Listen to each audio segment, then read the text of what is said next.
so go ahead and call the meeting to order. Call roll, please. Guerrero, here. Kent? Here. Weaver, here. Pearson? Here. Reed? Here. Stahl? Here. Welding? Here. Do I have to note on the minutes that they were phoned in? Is it Probably. I have it on mine, but I'll Okay. probably review. Okay, Mr. Meadows, would you lead us in the pledge, please? Pledge allegiance To the flag of the United States of America and to the republic for which it stands, one nation, under God, indivisible, with liberty and justice for all. Okay. Recognition of visitors, none. And we're gonna go directly into closed session this evening? Correct. All right, so I need a motion to enter closed session for the reasons stated on the agenda. So moved.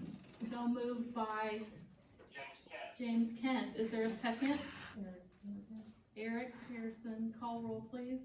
Kent? Here. Leeper? Yes. Pearson? Yes. Reed? Yes. Stahl? Yes. Welding? Yes. Guerrero? Yes. All right, so at this point, I need a motion to accept the closed session minutes as read in closed session. So moved. Motion made by Mr. Pearson. Is there a second? Second. Roger Reed, call roll please. Pearson? Yes. Reed? Yes. Stahl? Yes. Welding? Yes. Guerrero? Yes. Kent? Yes. Leeper? Yes. Okay, that's fine. Yeah, it is. All right, at this point, I guess we just wanted to see if you guys had any questions of us, any comments, concerns, or anything? I'm sorry I told them all about you guys. Yeah, you told us all. Everything. I hate to put you on the spot, but maybe each of you could take a turn and explain to them why Sangamon Valley. Does that sound all right? Sure. Does that put you on the spot too much? No, I can handle it. Okay. My name is Christina Summer. I'm a teacher currently in Decatur Public Schools, District 61, and curriculum specialist, educational coach, I don't know, whatever you want to call it. And I've been through the APLI, which is Aspiring Principal Leadership Institute within Decatur Public Schools. And it's for aspiring principals, and I desire to do that. But I also don't want to disrupt my children's education, and so I can't be a principal in Decatur. I don't live in Decatur, and I like the size of your district. I like the feel, the relationships, the atmosphere, and it's what I'm used to. I grew up in Argent-Oriana, so I'm excited to come to that small town atmosphere and grow with your students and your staff. Great, thank you. All right, I'm Brandy Kelly, and why Sangamon Valley? It's because I'm a small town girl. I would have never characterized myself that way growing up because I never wanted to be a small town girl. I was the girl that was going to get out of Ramsey. I did not want to live in Ramsey, but I lived there and came back to Ramsey as a principal. That was my first principal position. I loved it there, but a better opportunity presented itself in Mount Zion, and that's where I'm at now. Mount Zion's a great school district. It is a school district a lot of parents want their students to be in, but what I miss there is exactly what Christina was talking about. It's that small town vibe.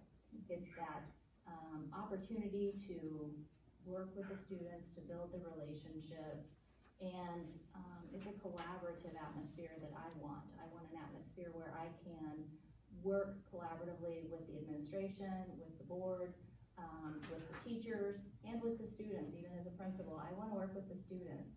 I was a school social worker. That was my start, and I miss those at-risk students. I miss connecting with them and helping them to realize their full potential. So that's what I hope to be able to do at Sangamon Valley, and that's why Sangamon Valley. Great. Thank you. We look forward to that social work aspect as well. I think it's, as the times have changed in our demographics, we have a need for that, so that is good. And then I wanted to ask you, as the 3rd through 5th, we've recently gone to Go Math as well as F&P, and refresh my memory, you have experience in both of those? No, that's what Decatur Public Schools adopted that as well, so, and I was there at adoption and implementation, so we've done the training and I've issued the training to teachers, so. Well, great. Thank you for taking time this evening to come out and talk with us, and we're gonna proceed on and, yep, go from here. All right, so we need a motion to employ Brandy Kelly as middle school principal for the 2021, 21-22, 22-23 school years, effective July 1, 2020. So moved. Motion made by Eric Pearson, is there a second? I'll second. Jeff Stahl, okay. And call roll, please. Reed, Yes. Stahl, Yes. Jessica, Weldy, Yes. Guerrero, Yes. Kent, Yes. Leeper, yes, Pearson. Yes.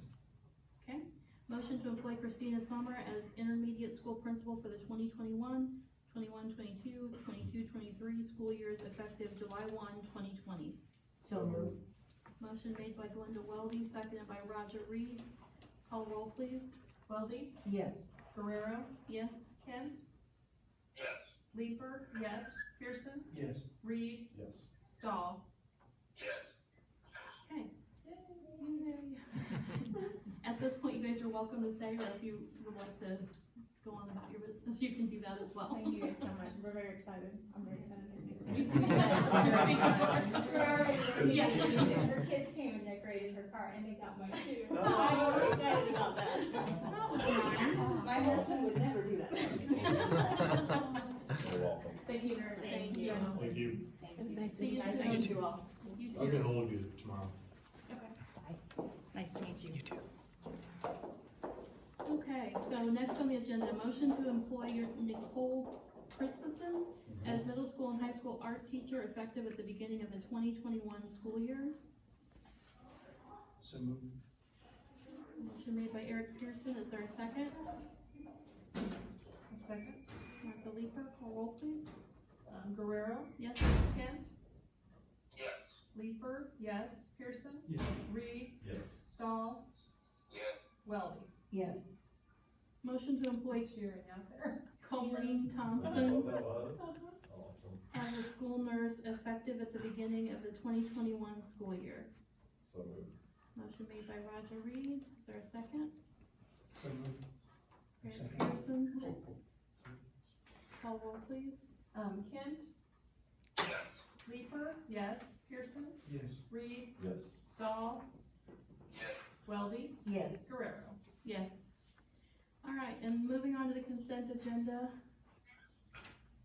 Anybody have any questions, comments, concerns? Okay, so we need to approve the consent agenda as presented. So moved. Motion by Martha Weeper, I'll second it. Call roll please. Pearson, Yes. Reed, Yes. Stahl, Yes. Weldy, Yes. Guerrero, Yes, Kent, Yes. Leeper, yes. okay. And superintendent's report. I have a few items to discuss, the first being remote learning days. I've been trying to think, right now we're planning on this ending on the 30th Of April, okay. of April. I thought you meant May, I was like, No. no, it's way too long. No, it's gonna be done Okay. on the 30th of April. What I thought about doing was bringing the support staff in on the 30th and letting the cooks go through the kitchens and let the custodians go through the buildings and tidy everything up. Have the teachers, and I'll talk to the association about this, but have the teachers return on May 1st and have them, give them an opportunity to get in their classrooms and get prepped, and then have the kids report back to school on the 4th. Is what I would like to do. And I think you're gonna get an email on the 29th at X time, but whatever, at 8 PM. Usually it's Friday night, whatever that Yeah, is, so right. it ruins my Like whole weekend. 4:30, Yeah. if it's too late to. But if, right now, those are the plans. Okay, And I think that would, and then at that point, we would have about 12 days of school left, maybe, something like that, I so. think I asked you before, but I forgot your answer. Of the 5 planning days, how many do you figure you've used? I would say only one. Okay. Very good. And then the food service program, I wanted to kind of bring you up to speed on that. When we started, we were serving, basically, every day we were serving 185, roughly 185 breakfasts and lunches. And we have kind of altered that based upon availability of staff, and I think it's worked out very well, but what we're doing right now is they're preparing on Fridays, they're putting these packs together. They've been doing 300, or 300 packets that include breakfast and lunch per week. So if my math's correct, that's roughly 3,000 meals that they produce on Friday, put them in the fridge, and then, people come and pick them up on Monday. That's what we've been doing. It started off a little bit rough, we had to deliver a few, but I think it's gotten better, and still sporadic, but we're maybe 5 or 6 that, at any given time might not be picked up, and then we try to deliver those. So, I wanted to take a second to recognize the fact that we have, part of our cafeteria staff chose to come in and do this. I have not forced anybody to come into work. These people that I'm going to list are the ones that from day one have said, oh, I'm coming in, I'm gonna help and feed our community. So Kelly Rice, who is our Aramark on-site person, Linda Thompson, Holly Russell, Samantha Reagan, Tina Gwynn, and Carolyn Williams those are our cafeteria people that have been in since the beginning. And then some volunteers that have also been there. Carol Stacy takes time out of webinars and all that to come down and try to help when she can. Peg Musgrove, Erica Bryan, Teresa Muir, and even Ryan from the bus garage has come to help. And I don't know if you've been here in the mornings when they pick up, but they've got it set up pretty nicely. It's just a drive-through and very limited contact with anybody. They come in, they grab their stuff and drive on. And it's a well-oiled machine. The cafeteria is packed with bags of food on Fridays. So I really appreciate, without those people, we wouldn't be able to do this.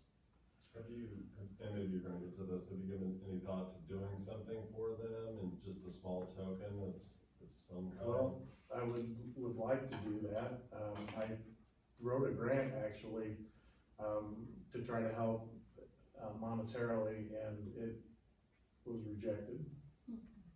We weren't needy enough, I guess.